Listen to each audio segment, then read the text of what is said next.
Dios te bendiga. Buen día. Habrá su bendición para ti. Cada amanecer que sea hermoso. Alguien dice, pero es que tengo muchas cosas difíciles que enfrentar. Muchos retos. Bueno, todo lo ponemos en manos de Dios. Sus planes son perfectos. En este amanecer, en este día, te entregamos a ti, amado Señor, toda nuestra vida.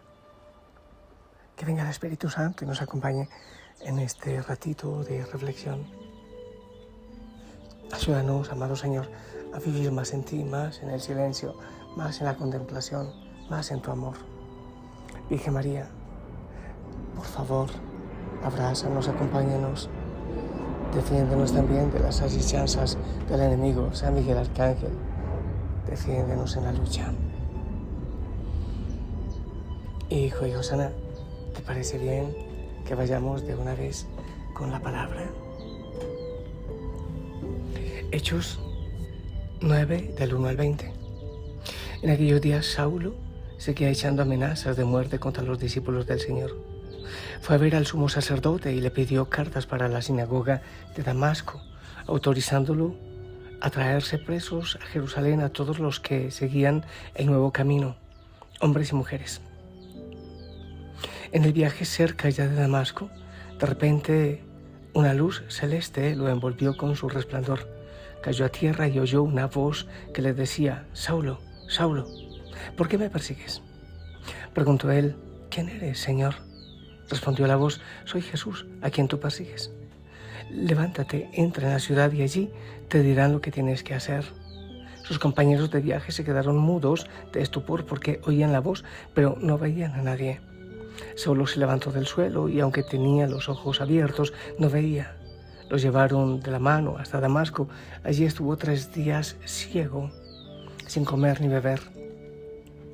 Había en Damasco un discípulo que se llamaba Ananías. El Señor lo llamó en una visión. Ananías. Respondió él, aquí estoy, Señor. El Señor le dijo, ve a la calle mayor, a casa de Judas, y pregunta por un tal Saulo de Tarso. Está orando. Ha visto a un cierto Ananías que entra y le impone las manos para que recobre la vista. Ananías contestó, Señor, he oído a muchos hablar de este individuo y del daño que ha hecho a tus santos en Jerusalén. Además, trae autorización de los sumos sacerdotes para llevarse presos a todos los que invocan tu nombre.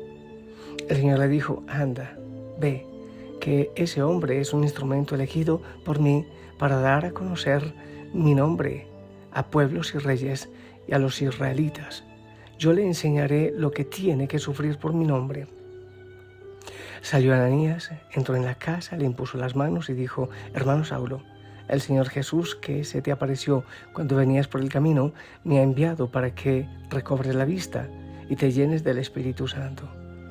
Inmediatamente se le cayeron de los ojos una especie de escamas y recobró la vista. Se levantó y lo bautizó, comió y le volvieron las fuerzas.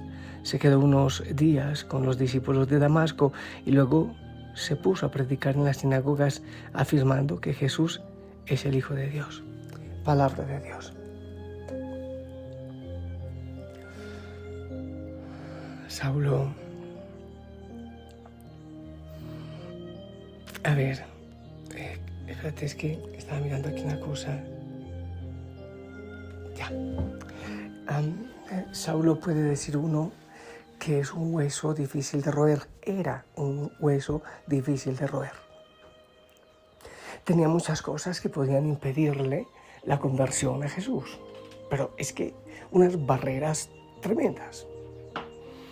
Era un fariseo recalcitrante como los miembros de la secta de los fariseos, quienes creen que solo ellos tienen la verdad. ¿Recuerdas eso fue cuando la curación del ciego de nacimiento?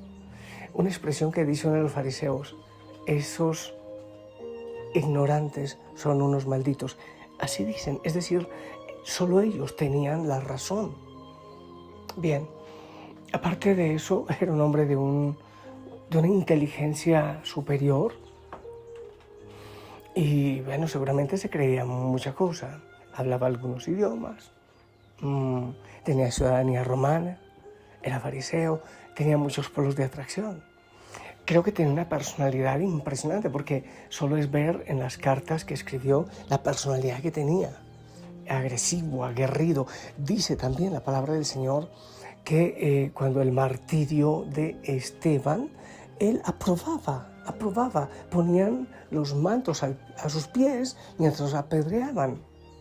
Era aguerrido. Sus pecados, su debilidad, ¿te acuerdas de aquella espinita de la que él mismo habla? Tengo una espina en mi corazón. Es decir, tenía muchos cerrojos, puertas, candados, llaves que probablemente impedían la conversión. Podríamos hablar de otros más. Pero el Señor lo tumbó. Eso de tumbarlo, como dicen por ahí, he escuchado, lo tumbó del caballo. Yo creo que lo tumbó de su arrogancia, de que se creía mucha cosa. O también muchas veces a uno Dios lo tiene que tumbar porque uno cree que uno no tiene salvación y que ha sido tan desgraciado que no hay ninguna opción para uno. Pero el Señor, bajándolo de ese ego, bajándolo de ese orgullo, bajándolo de su prepotencia, quitándole la luz que él creía tener, que seguramente que sí tenía luz en sus ojos y en su corazón, pero el Señor tuvo que bajarlo y enseguecerlo para mostrarle lo que es la verdadera luz. Hay veces que Dios le permite a uno esas oscuridades para que uno se dé cuenta por fin que no estaba viendo.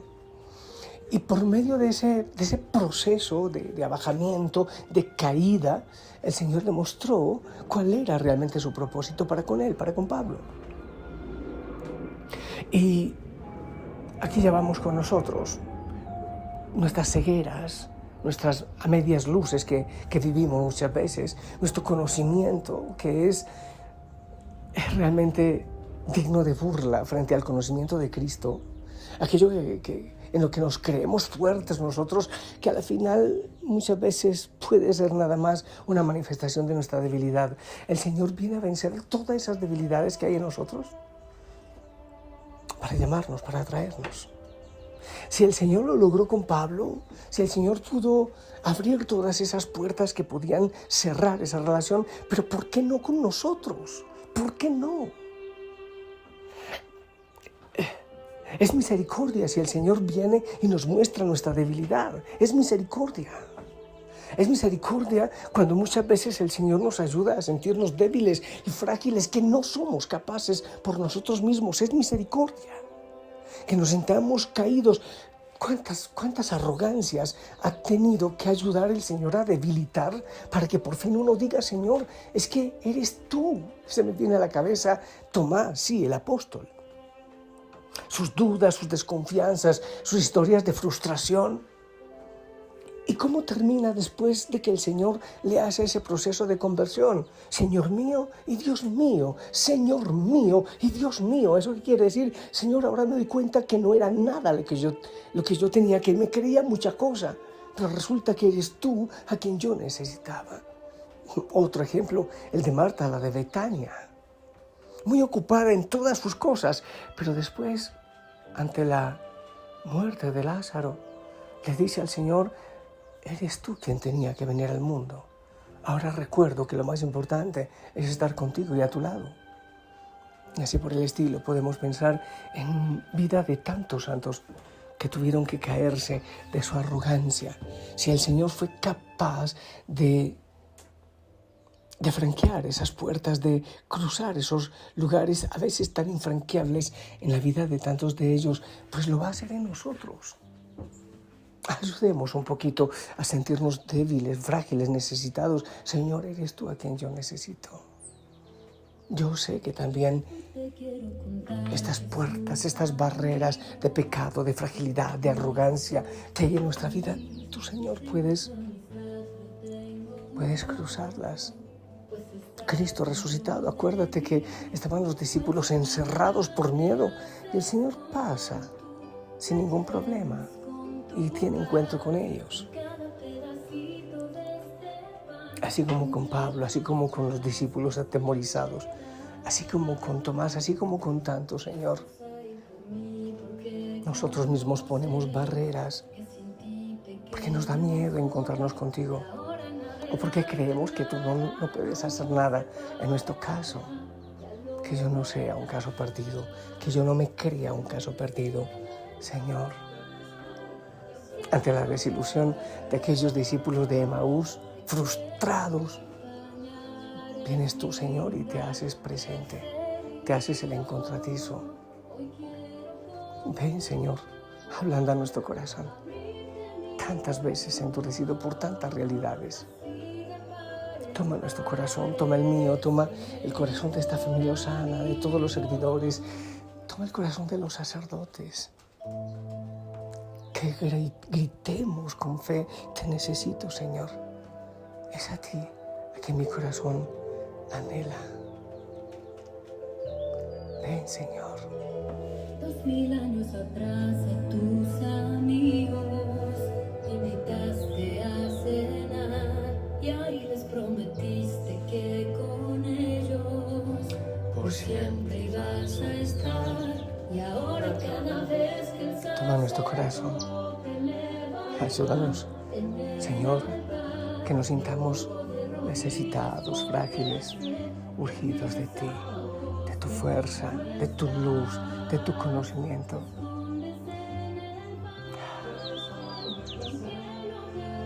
Que nos creemos, Señor, que nos creemos. Bendícenos, Señor, en el nombre del Padre, del Hijo, del Espíritu Santo. Esperamos tu bendición.